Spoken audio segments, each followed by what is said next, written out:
आपण काय बघालो आपण काय बघालो आपण बघालो important mathematical tools for physics, basic mathematical tools for physics. Physics मध्ये लागते ते मॅथ्स, पण फिजिक्स मध्ये होत नाही. त्यामुळे फर्स्ट चॅप्टर काय असतंय, कोणत्या पण स्टँडर्ड बुक मध्ये फर्स्ट चॅप्टर बघा तर मॅथमॅटिक्स त्याच्यात दिलेलंच असते. कोणतं पण स्टँडर्ड बुक,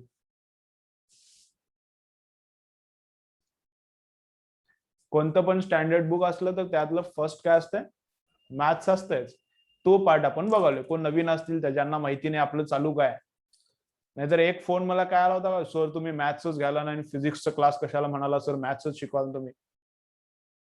मॅथ्सच आहे पण याच्याशिवाय फिजिक्स येऊ शकत नाही. हे बेसिक मॅथ्सचे चॅप्टर्स आहेत, हे शिकवायलाच पाहिजे आणि शिकवतातच. जे पण चांगले इन्स्टिट्यूट आहेत तिथे शिकवतातच. आकाशमध्ये होते, ॲलेन मध्ये होते, शाहू कॉलेजमध्ये होते.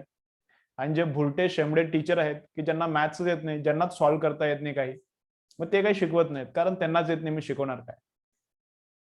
ते डायरेक्ट मग चॅप्टर वगैरे चालू करतील. पण चॅप्टर्स इम्पॉर्टंट नाही, मैथ्स इंपॉर्टेंट है. पहला मैथ्स झाले कि अपन चैप्टर चालू करो. ठीक है, तो अभी क्या चल रहा है अपना अपना चल रहा है अभी percentage end ratios. Percentage end रेशोवर किती न्यूमरिकल्स येतात, पक्के 2 न्यूमरिकल्स येणार. नीटला सीईटीला पक्के मिनिमम 2 येणार पर्सेंटेज आणि रेशोवर. कोणत्या पण चॅप्टर वरचे येतील, पण ते रिलेटेड टू पर्सेंटेज आणि रेशो असणार. त्याच्यावर आपण न्यूमरिकल्स बघालो. ठीक आहे, चला मग आज पण एक न्यूमरिकल मी सॉल्व्ह करून देतो. आणखीन एक आज पण एक न्यूमरिकल मी सॉल्व्ह करून देतो आणि आणखीन एखाद 2 न्यूमरिकल्स तुम्हाला विचारतो. चालू करूया. चलो काय बघायचंय मग आता,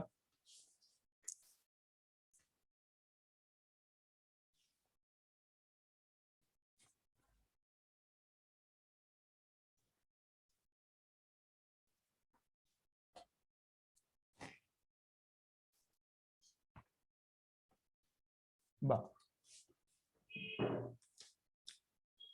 कोणत्या कशावर न्यूमरिकल करायचे, हा बघूया.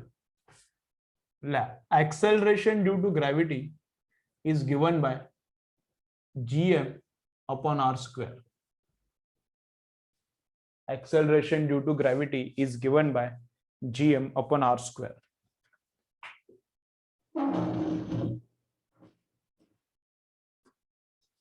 थोडंसं जरा लाईट कमी होईल ते intensity.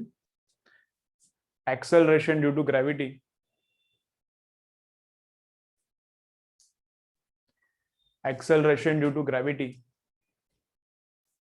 is given by gm upon r square. त्यातला m काय, m is mass of planet, r is radius of planet. m is mass of planet and r is radius of planet. 10th ला झाले तुम्हाला, नाहीतर हे कुठून आलं म्हणू नका. हे 10th ला फिजिक्स मध्ये फर्स्ट चॅप्टर, सायन्सचा फर्स्ट चॅप्टर आहे. So gm upon r square is the acceleration due to gravity. ठीक आहे, चलो न्यूमरिकल लिहा आता. पुढचं लिहा. पाय इफ m, m म्हणजे मास ऑफ प्लॅनेट, पण आपण शॉर्ट मध्ये लिहू. If m becomes 1/6 and r becomes half, then find out new acceleration due to gravity if g original म्हणजे बिफोर चेंज, g original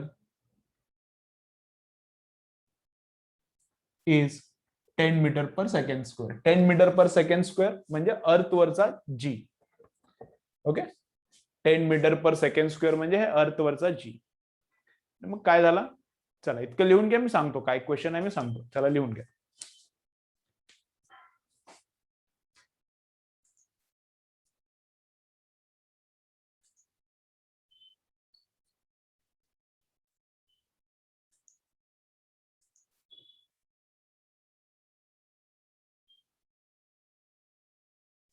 लिहून घ्या, मी सांगतो.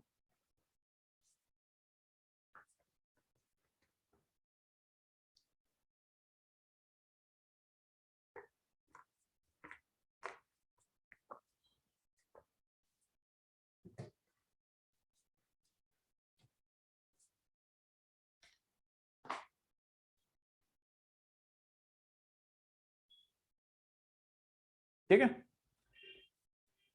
चल बा मग काय म्हणाला आता, अर्थ आहे, हे अर्थच पकडा, हे अर्थच पकडा.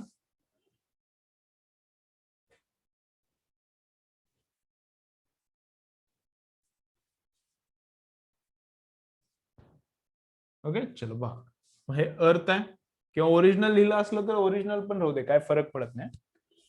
बा इथं अर्थ आहे आणि इथे एक नवीन प्लॅनेट आहे. मग नवीन प्लॅनेट कोण आहे? इथं अर्थ आहे आणि इथं नवीन प्लॅनेट कोण आहे? मग नवीन प्लॅनेट कोण आहे? म्हणजे कोणी पण असू शकते, मून, नेपच्यून, प्लुटो, मार्स, कोणता पण एक वेगळा प्लॅनेट आहे. मग अर्थ वर ऍक्सलरेशन ड्यू टू ग्रॅव्हिटी किती आहे? ऑन द अर्थ, चला बघ फक्त समोर बघा रे, फक्त समोर बघा, काहीच लिहिणं नाही, काही नाही, फक्त फुल कन्सन्ट्रेशन ऑन द बोर्ड. अर्थ वर ऍक्सलरेशन ड्यू टू ग्रॅव्हिटी किती आहे? तर अर्थ वर ऍक्सलरेशन ड्यू टू ग्रॅव्हिटी आहे ते दिले ना 10 मीटर, 9.8 आहे, पण अप्रॉक्सिमेटली 10 घेता येते, 10 मीटर पर सेकंड स्क्वेअर. मग अर्थ वरचा ई लिहितो मी आणि प्लॅनेट वरचा पी लिहितो. मग प्लॅनेट वर किती आहे तेच तर फाइंड आउट करायचं. acceleration due to gravity on the earth is given as 10 and on the planet we have to find out किती आहे, फाइंड आउट करायचं आहे. ठीक आहे. मग काय काय दिले आपल्याला information? Mass of earth is m, radius of earth is r, हे मी ऍज्युम करालो. Mass of earth capital M मी ऍज्युम केले, radius of earth capital R मी ऍज्युम केले. मग मास ऑफ प्लॅनेट किती आहे सांगितले ना, मास बिकम्स 1/6 टाइम्स. त्या प्लॅनेटचं मास किती आहे? 1/6 आहे. मग मास इथं m आहे, तर प्लॅनेटचं मास किती आहे? m/6.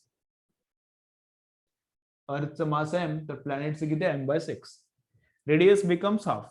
मग नवीन रेडियस किती झाली? नवीन रेडियस म्हणजे नवीन प्लॅनेटची. मग ओरिजिनल रेडियस इज r, मग नवीन रेडियस किती झाली? हाफ, म्हणजे r/2. मग पहिलं काय करायचं? ऍज्युम करायच्या, नवीन व्हॅल्यूज काढायच्या as per the numerical. Original value assume करायच्या, नवीन व्हॅल्यूज कॅल्क्युलेट करायच्या as per the information given in the numerical. मग acceleration due to gravity, acceleration due to gravity on the earth किती आणि acceleration due to gravity on the planet किती, put करून बघू.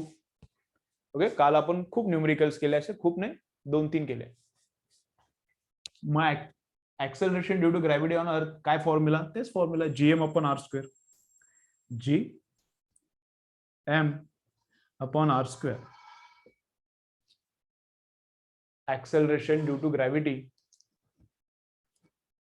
acceleration due to gravity अर्थ वर किती? g, मास m, radius r चा स्क्वेअर. आणि on the planet acceleration due to gravity किती आहे? g चा g. On the planet acceleration due to gravity किती आहे? g चा g. मास किती आहे? मास of the planet is how much? Mass of the planet is m/6. m/6. So g into m/r². So r/2 square. ठीक आहे. अर्थ वर काय? gm/r². प्लॅनेट वर काय? g इंटू m किती झाला? m/6 आणि r किती झाला? r/2 चा स्क्वेअर. मग याला सिम्प्लिफाय करून घेऊ, याला सिम्प्लिफाय करून घेऊ. मग फक्त मी जीपीस लिहिलो इकडे, फक्त मी जीपीस लिहिलो.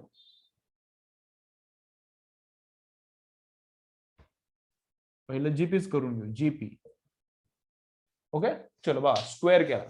चला बघा स्क्वेअर करा. हे तुमचे कॅल्क्युलेशन्स पक्के नसते तर खूप कमी मुलांचे हे कॅल्क्युलेशन्स पक्के आहेत. बघा लक्ष द्या. जी एम,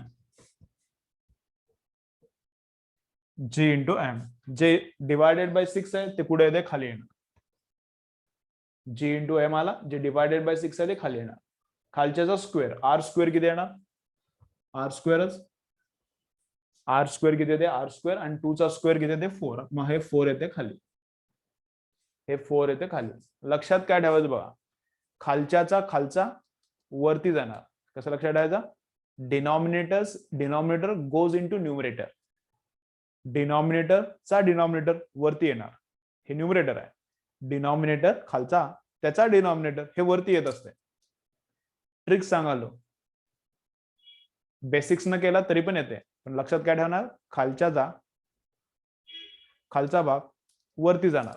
म्हणजे होते काय आहे असं होते 4/6 GM अपॉन आर स्क्वेअर. हे वर जाणार 4/6 GM अपॉन आर स्क्वेअर. मग या दोघांचा रेशो. ओके, काय करणार मग जी acceleration due to gravity on earth आणि acceleration due to gravity on planet यांचा काय करायचा रेशो करायचा. GE divided by GP. GE divided by GP. GE मध्ये काय जीएम अपॉन आर स्क्वेअर आहे. GE is how much GM upon R square and GP is how much 4/6 GM upon R square.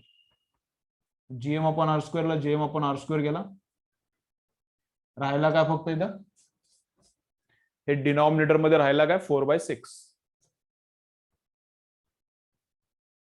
Denominator मध्ये राहिला काय 4/6. पण denominator चा denominator goes into numerator. मग होते काय 6/4. लक्षात काय ठेवणार डिनॉमिनेटरचा denominator goes into numerator, so this becomes 6/4. So acceleration due to gravity on earth is how much 10.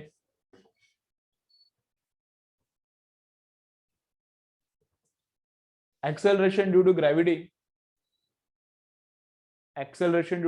on planet is how much, that we have to find out, and into 6/4. मला cross multiply करा, याला cross multiply केला की GP भेटते. चला calculate करा किती येते बघा. चला कॅल्क्युलेट करा किती येते बघा. चला स्लोली लिहून घ्या, स्लोली लिहून घ्या. लिहून घेताना थिंक करा काय केलंय. सर्वांना समजेल, एकदम सोपं आहे. ह्या ऑलरेडी तुम्हाला 10th पर्यंत झालेलं आहे, पण थोडंफार कोणाचं क्लिअर नसेल तर त्याला रिफाईन करायचं आहे, एकदम क्लीन करायचं कन्सेप्ट. चला लिहून घ्या बा. आज खूप अब्सेंट दिसायले का.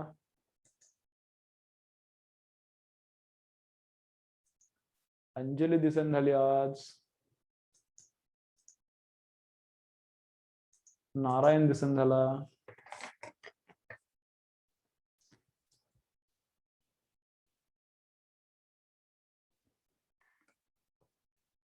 भक्ती पण नाही काय, भक्ती पण नाही काय. आज आहे का फंक्शन वगैरे काय आहे आज, कशामुळे अब्सेंट आहेत आज, का आहे जयंती वयंती का आहे का आज.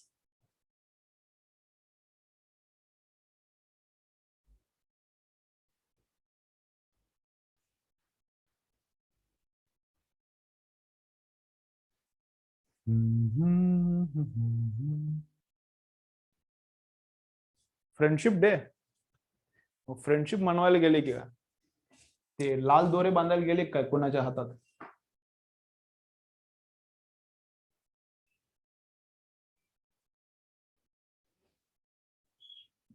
कोणत्या स्कूलचे कदम, कोणत्या स्कूलचे तू.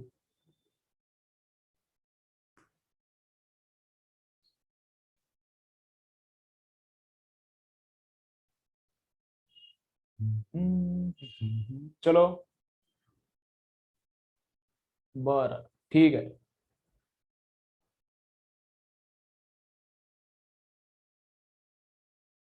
ऑगस्ट मध्ये आहे, ठीक आहे. काय कधी का असतं ना, काय करायचं.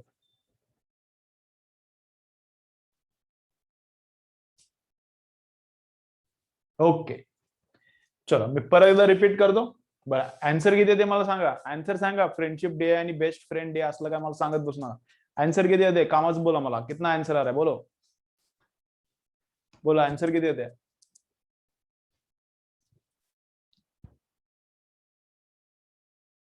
आन्सर किती येते.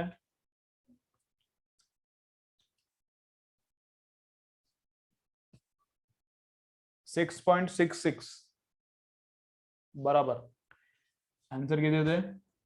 GP is equal to 6.66 metre per second square. GP is equal to 6.66 metre per second square. Good.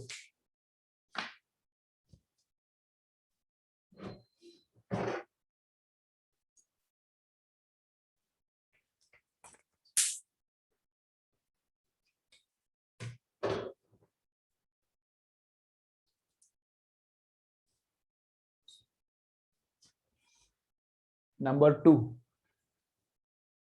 चलो तो क्या करने का है, जा परत में एकदा रिपीट करतो, नवीन न्यूमरिकल करू मग. परत में एकदा रिपीट करतो. काय केले बा, परत मी बोला, चला व्यवस्थित लक्ष द्या, फुल कॉन्सेंट्रेशन. चलो चलो इधर व्यवस्थित लक्ष द्या, फुल कंसेंट्रेशन. क्या क्या हुआ है देखो. मास ऑफ द प्लॅनेट, अर्थचं मास एम आहे, प्लॅनेटचं मास किती आहे 1/6 आहे. मग प्लॅनेटचं मास होतं 1/6. Radius of earth is R. नवीन जी रेडियस आहे, नवीन प्लॅनेटची रेडियस आहे, दॅट इज हाफ सांगितलं इथं. मग radius I have taken as half. Acceleration due to gravity initial is how much, अर्थचा किती दिलाय 10 दिलाय. म्हणजे नवीन प्लॅनेट आहे त्याचा ऍक्सेलरेशन ड्यू टू ग्रॅव्हिटी किती आहे, that we have to find out. मग इकडे ऍक्सेलरेशन ड्यू टू ग्रॅव्हिटी काढला by using these values, G M इथला आरचा स्क्वेअर, आणि प्लॅनेटचा acceleration due to gravity G इथलं मास, इथला रेडियसचा स्क्वेअर. मग जीपी ला इथं सॉल्व्ह केलं, जीपी ला इथं सिम्प्लिफाय केला, हे जे पार्ट आहे याला सिम्प्लिफाय केलं. लक्षात काय ठेवायचं, डिनॉमिनेटरचा डिनॉमिनेटर वर येणार, मग 4/6 होत आहे. मग जीपी हा झाला, इथे लिहिला जीपी, आणि अर्थचं ऍक्सेलरेशन ड्यू टू ग्रॅव्हिटी इथे लिहिलं. मग हे येते 4/6 डिनॉमिनेटर मध्ये, खालचा 6 वर जाणार. याला सॉल्व्ह केलं की आन्सर येते. Simple simple.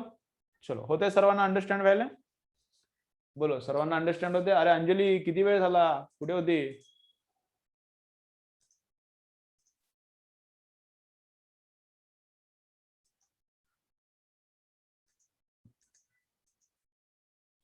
शिवभक्ती वेळेवर लेक्चर जॉईन करा, किती वेळ झाला. अंजलीचा नेट प्रॉब्लेम आहे बहुतेक, परत गेली काय. आली आली परत आली. चलो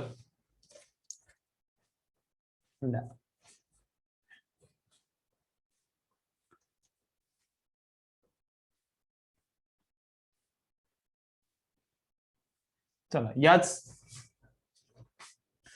याच फॉर्म्युल्यावर तुम्ही आणखीन एक न्यूमेरिकल करा, लिहा बघ काय. G is equal to gm upon r square. G is equal to gm upon r square. M becomes 4 times. M becomes 4 times. R becomes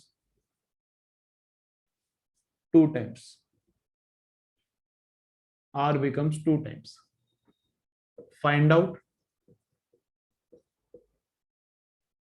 G original. ओरिजिनलला फक्त मी ओ लिहितो, आता तुम्ही लक्ष घ्या. Find out G 1/G2. Find out G1/G2. G1 म्हणजे original acceleration due to gravity, G2 म्हणजे नंतर ऍक्सेलरेशन ड्यू टू ग्रॅव्हिटी किती झाला. 1 म्हणजे पहिलंचा, 2 म्हणजे नंतरचा. 1 म्हणजे इनिशियल, 2 म्हणजे फायनल, कळतं ना. मग initial acceleration due to gravity upon final acceleration due to gravity यांचा फक्त रेशो मारायचा आहे. ठीक आहे, चला येते का बघा, येते का बघा, ट्राय करा.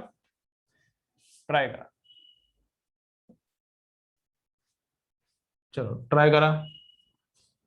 पहिलं काम काय करणार, मग इनिशियल व्हॅल्यूज आणि फायनल व्हॅल्यूज.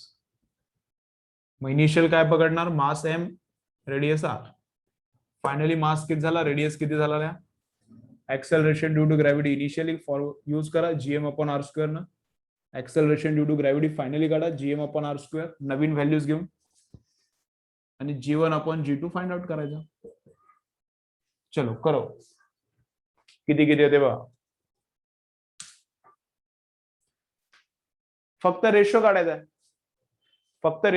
आहे, acceleration due to gravity finally किती होत आहे ते नाही काढायचं, फक्त G1/G2. I want only ratio of acceleration.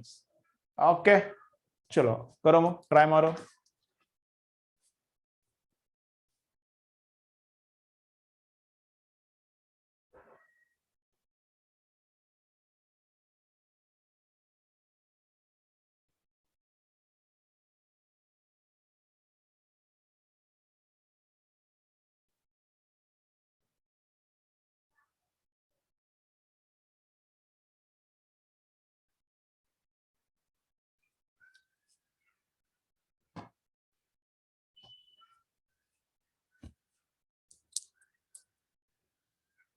बोलो कितना आंसर येते कोणाचा? बोलो आंसर क्या आ रहा है?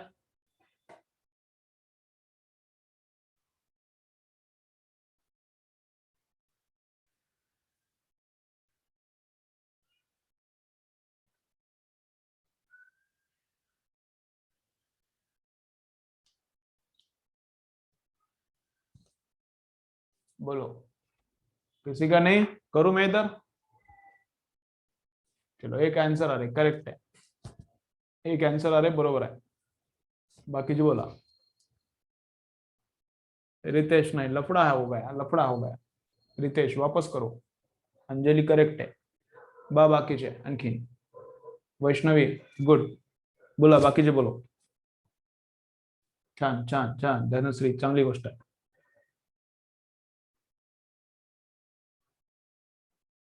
करेक्ट आहे. पंचाळ. सिंपल सिंपल आहे, काय नाही. हे 10th पर्यंत पण झालेलं आहे, फक्त जस्ट फॉर प्रॅक्टिस मी घ्यालो. हे 10th पर्यंत पण झालेलं आहे, असं काही नाही की हे नवीन काय, नवीन काय नाही. कैसे हो? रिपीट करो. देखो किधर थोड़ा सा प्रॉब्लेम हुआ है. आणि मिस्टेक झाल्या तर काही प्रॉब्लेम नाही. मिस्टेक झाल्या तर काही प्रॉब्लेम नाही. तुम्ही करा, मेहनत करा, आपोआप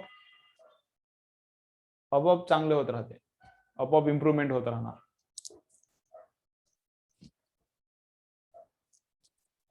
चलो करायचं. चलो करायचं का? देखो चला फुल बंद करा तुमचं. आता तुमचं पूर्ण बंद करा. तुमचं पूर्ण बंद करा, फक्त समोर बघा. आता तुमचे कॅल्क्युलेशन्स बंद करा, फक्त समोर बघणार. काय करायचं? तुमचे कॅल्क्युलेशन्स बंद करा, फक्त समोर बघायचं. काय? Initial mass I am considering as M. सर्वजण फक्त समोर. आता काहीच कॅल्क्युलेशन करू नका, नाही तर मी काय सांगवले कळत नाही मग. चलो. Initial mass is m and initial radius is r. This is my assumption. मग फायनल किती झाला मास ते दिले ना क्वेश्चन मध्ये. मास बिकम्स 4 टाइम्स. असा क्वेश्चन आहे तुम्हाला 10th मध्ये. असा क्वेश्चन 10th मधल्या बुक मध्ये आहे, 3-4 पेजवर ग्रॅव्हिटेशन मध्येच आहे. माझ्या ऑलरेडी झालेले आहेत, फक्त असे खूप न्यूमेरिकल्स आहेत नीटला, त्याची प्रॅक्टिस करायला पाहिजे. मग पर्सेंटेजच्या कन्सेप्ट क्लिअर व्हायला लागतील, म्हणून त्यासाठी आपण हे घ्यालो बेसिक्स मध्ये. मग finally initial mass is m, so finally mass is how much? 4 times. So finally mass becomes how much? 4 times. Initial mass is m, so finally mass becomes how much? 4 times. मग 4 times झाला. Initial radius is r. Initial radius is r and radius is becoming how much? 2 times. मग त्याला मी 2r पकडलं. ठीक आहे, अच्छा आहे. मग acceleration due to gravity. Acceleration due to gravity. ठीक आहे. थोडं इंक रिफिल करूया, मग चालू करू. हे ऑनलाईन काय आहे, इंक संपली की दिसत नाही काय. करेक्ट आहे राजश्री, व्हेरी गुड. पण आता तुम्ही कॅल्क्युलेशन बंद करा बाबांना, माझं ऐकतं जरा. मी चालू केले की कॅल्क्युलेशन बंद करा. मग acceleration due to gravity is how much? It is gm upon r square. So g mass is how much? M, and r is how much? R. So gm upon r square is acceleration due to gravity before new nahi, original acceleration due to gravity. New acceleration due to gravity, again formula same, gm upon r square. मग g किती आहे ते तर constant आहे, ते कशाला change होते? g constant आहे, मग g झाला same. But mass is how much? Mass किती बनला? Mass is becoming 4 times. Mass 4 times बनाले ना. मास 4 टाइम्स, तर इथं मी 4m लिहिला.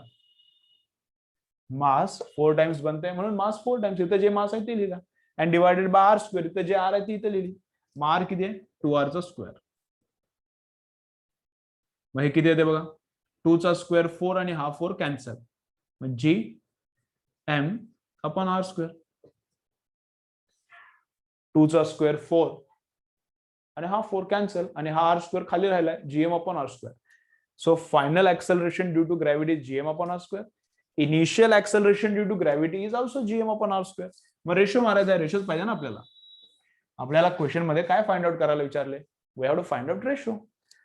मग याचा आणि याचा रेशो, मग हे पण GM upon R square G1 पण, आणि हे पण GM upon R square. This is also GM upon R square, this is also GM upon R square. उडाला फर्स्ट. मग किती येते 1. So ratio is how much 1. Ratio is how much 1. याचा meaning काय? Initial acceleration due to gravity आणि final acceleration due to gravity यांचा ratio 1 आहे. म्हणजे दोघं सेमच आहेत. म्हणजे दोघं काय आहेत? सेमच आहेत. ऍक्सलरेशन ड्यू टू ग्रॅव्हिटी काय चेंजेस झाला नाही. ठीक आहे, ओके. चलो लिहून घ्या, पुढचं बघू.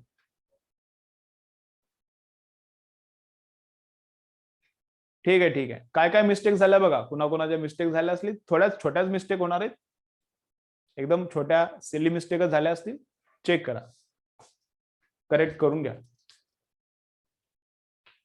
चलो लिहून झालं की सांगा, आणखीन करू.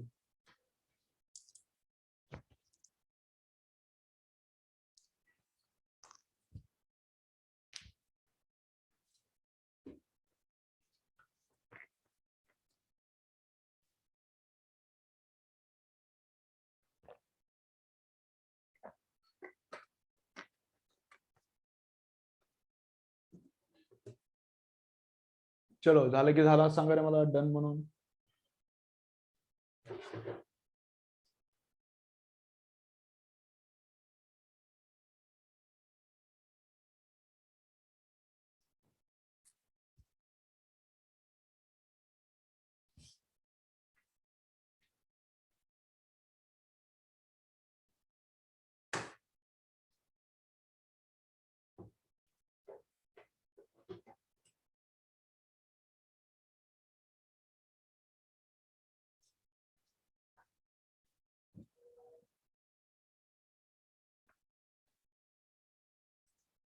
ठीक आहे आदिती,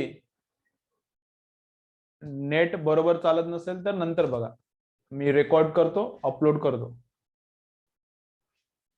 युट्यूब चॅनलला सबस्क्राईब करा, तुम्हाला रेकॉर्डेड व्हिडिओ भेटत राहतील. ठीक आहे, अपलोड करतो मी.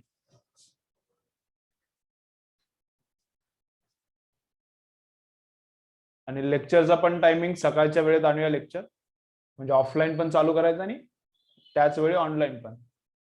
नेक्स्ट वीक मध्ये मंडे पासून होते का बघूया, मी ट्राय करतो मंडे पासून. ज्यांना यायचं ऑफलाईन या, ज्यांना ऑनलाईन बघायचं ऑनलाईन करा, असं काहीतरी आपण करूया.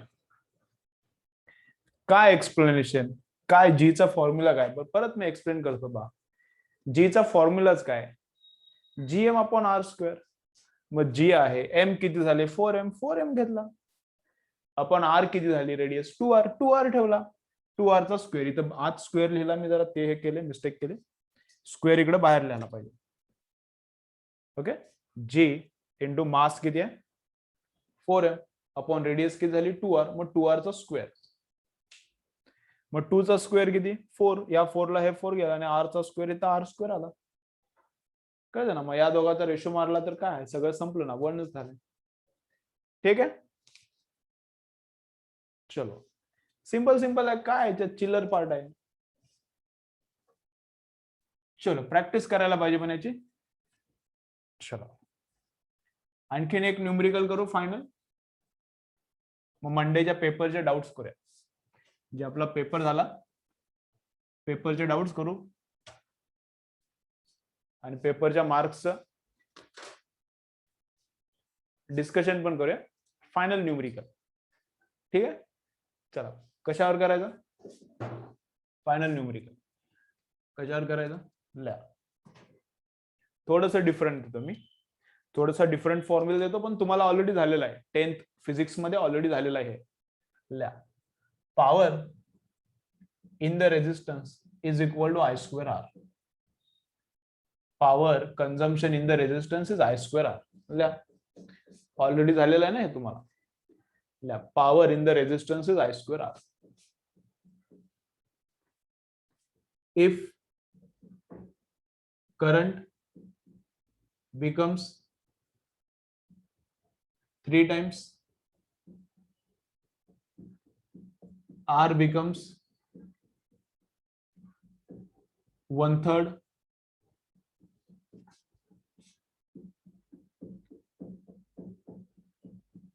P1 is equal to P1 म्हणजे इनिशियल पॉवर. आता आपण हे समजून घ्या, सिम्बॉल समजून घ्या. P1 म्हणजे initial power. If initial power is 90 watt, find out final power, नंतरची power. If initial power is 90 watt, find out final power. Current किती होता? I होता, झाला 3 टाइम्स. करंट R होता, झाला किती? 1/3 झाला. तर पॉवर 90 वॅट होती. पॉवर फायनली किती वॅट होईल? चला ट्राय मारा हे. चला करा, येते का बघा. काय काय करणार? Same steps. Initial values assumption, final values assumption. Initial काय पकडा? करंटला I पकडा, रेजिस्टन्सला R पकडा. मग final current, final resistance find out करा. पॉवर फाइंड आउट करा हा फॉर्म्युला यूज करून. पॉवर फायनल फाइंड आउट करा, हाच फॉर्म्युला यूज करायचा. आणि P1 आपण P2 करायचा. डिवाइड करा, हाफ P1 आणि हाफ P2 डिवाइड करा, आंसर येते. मग चलो बोलो कितना आता है. चला करा. चलो प्रॅक्टिस करा. प्रत्येक चॅप्टर मध्ये असे खूप न्यूमरिकल्स आहेत. फिजिक्सच्या प्रत्येक चॅप्टर मध्ये. फिजिक्सला चांगला स्कोर करायचा आहे 120 140च्या आसपास. तर हे चॅप्टर बेसिक आलेच पाहिजेत.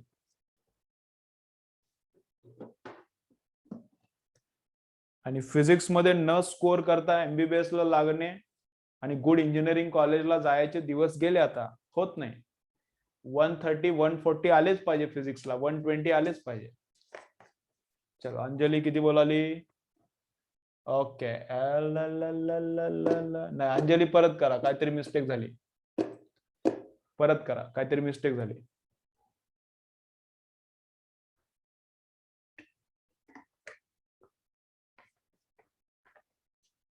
वैष्णवी रेशो नाही पाहिजे मला P2 पाहिजे. पण तरी पण काहीतरी मिस्टेक झाली असंच वाटायला मला. I want final power. Initial power is 90. Final power पाहिजे मला. अंजली बघा काहीतरी घोळ झालाय. लेक्चर बंद झालं तर परत एकदा जॉईन करा, त्याच लिंकवर क्लिक करून. श्रेयश आणि आणखीन कोण नवीन आज? कदम. परत एकदा जॉईन करा, त्याच लिंकवर क्लिक करून.